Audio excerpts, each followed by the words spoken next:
Hi everyone, welcome back to Coco's Kingdom. It's been around 2 months since I've made a video. So I finished school this month officially, graduated from university, so I have time to do more of the things that I want to do. I know the original plan was to make videos throughout school, but it was a really heavy workload and I was going through it a lot. So I figured, you know what, making videos for YouTube and you guys was something I wanted to actually focus on with full attention. So I didn't want to be doing it while I was in school because I felt like I was making like half-assed videos or not putting in the effort or even having the time that I wanted to make videos. But since school is done, I thought I would use this video to do somewhat of an introduction where I could tell you how I got started into doing what I'm doing and where I wanted to go, as well as other opportunities that I'll be having along the way. I first started off with Coco's Aquarium only on Instagram, and I think I ran that for 2 or 3 years before I started getting interested in other animals other than, you know, just fish and aquascaping. I wanted to include like all the pets I have and be able to expand without having to change my name later on. So that's why I decided to just do the change to Coco's Kingdom, so I can include everything without worrying about it. So the main question I usually get is like, how did you get into aquascaping or fish keeping itself? And that's something that started when I was very young, probably in elementary school. My father, who came from Vietnam and Laos, Thailand and all that, he had his own breeding facility for betta fish over there. So when he came to the States and, you know, the whole family thing happened, we already grew up with a fish tank in the house, a koi pond, and, you know, just into the aquatics in general. So eventually I got my own tank. It was just a guppy tank, and back then, you know, you just have your fancy guppies with colorful gravel and fake plants. I did have some betta fish before, you know, sadly they were kept in like smaller containers, like, you know, what the pet store employees tell you. It's like, oh, they'll do fine in a cup, they don't need that much water. Thankfully I did my research, learned a lot about betta fish. It probably started from there, and I think within the last few years, when I turned 18 or 19, I think is when I picked up aquascaping. I was looking at, like, you know, betta tanks on Pinterest, and then I was like, oh, like, you know, you can actually do live plants. I started on that, and I think the aquascape betta tanks is what actually like picked up on Instagram, started getting more and more followers, and I would say I was addicted to starting new tanks and aquascaping because I had 2 tanks which eventually turned into almost 20. I'm now down to, like, you know, the 10 range, but I still feel like that's a lot for one person to take care of. So as of now, what I want to do is take down a lot of the tanks that I don't think I want anymore, or that I threw together and I'm not happy with.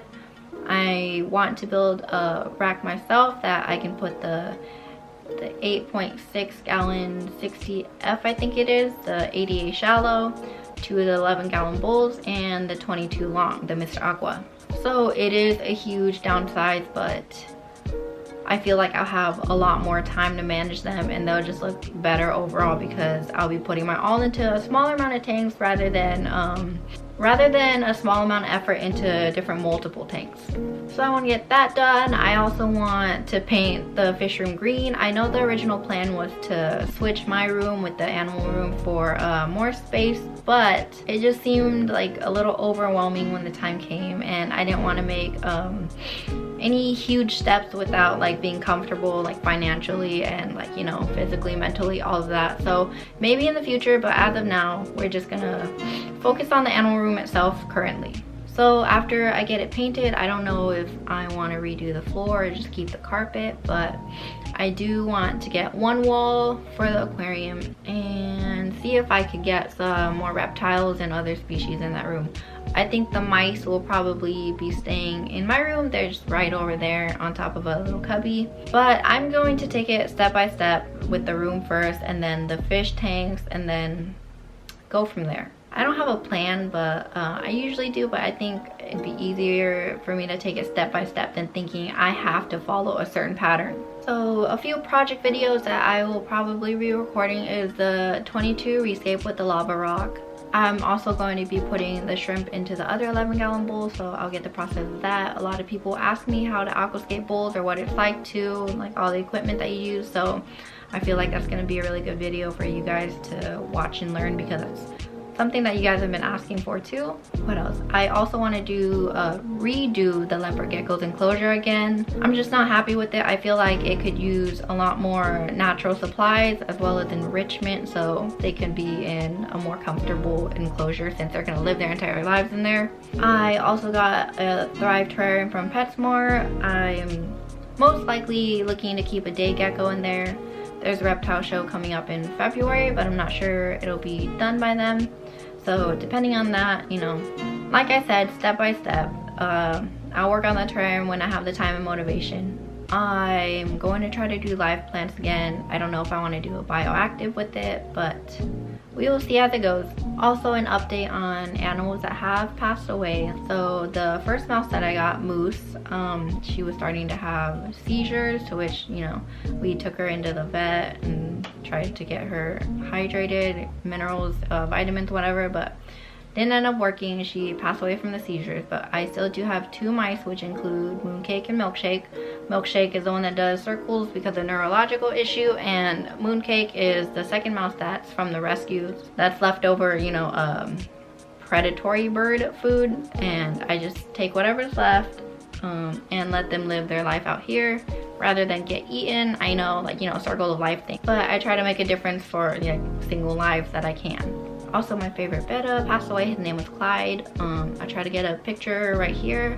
Average lifespan could be anywhere from like 5 to 10 years average, but that's normally for the older bettas that, you know, are veil tails, less inbred, and more about like genetics rather than color. So nowadays they don't live as long, as much of that, like, you know, hurts to say, because I do feel like some of it is my fault for not providing like as much as I possibly could for some reason. I always feel like I could do more, even though I know deep down it's not my fault, you know. Animals only have a certain lifespan, and just certain genetics just don't make it past the average year that they're supposed to live up to. I'm gonna assume Clyde was around 2 to 3 years old. That is longer for a betta nowadays, as average for me, going through so many that I've had, they usually only live around a year or 2 now.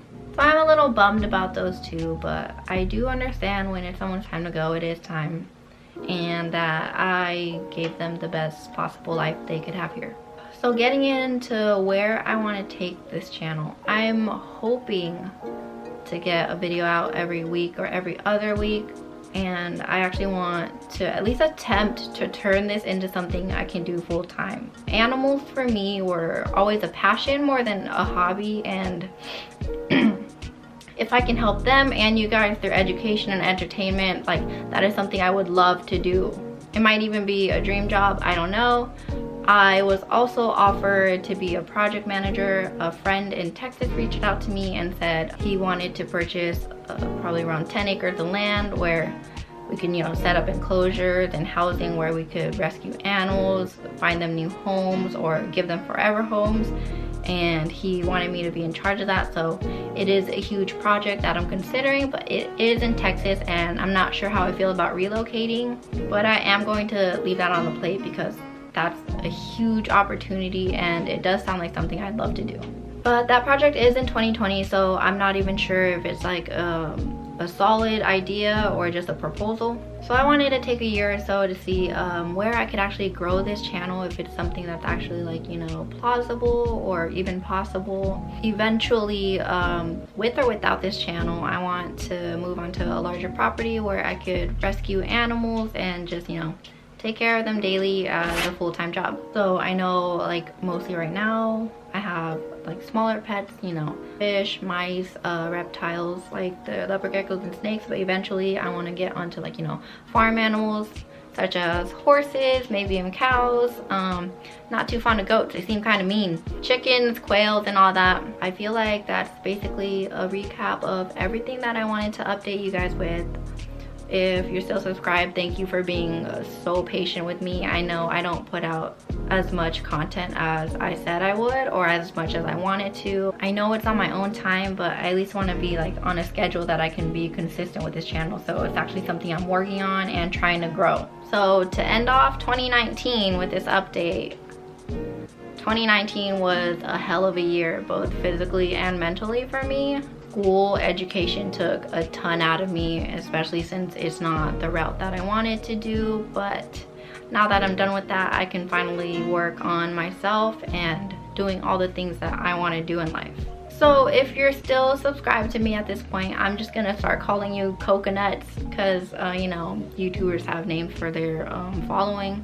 I know this video was like a ton of talking, but I hope you did get to know me a little better and get to connect to the channel, so you have somewhat of a relationship rather than just some random person doing some random stuff just to like get somewhere in life. I do care about all my animals so dearly, just as all of you guys with your support, because literally without you guys, you know, without you guys commenting and telling me like I'm an inspiration to some of you, it means a lot, because it's like literally kept me where I am, and I'm just happy that I could do something for you by doing something that I love. So yes, deep down I feel like everything I'm doing is like me carrying on what my dad had taught me, and it is something that I would literally love to do in life.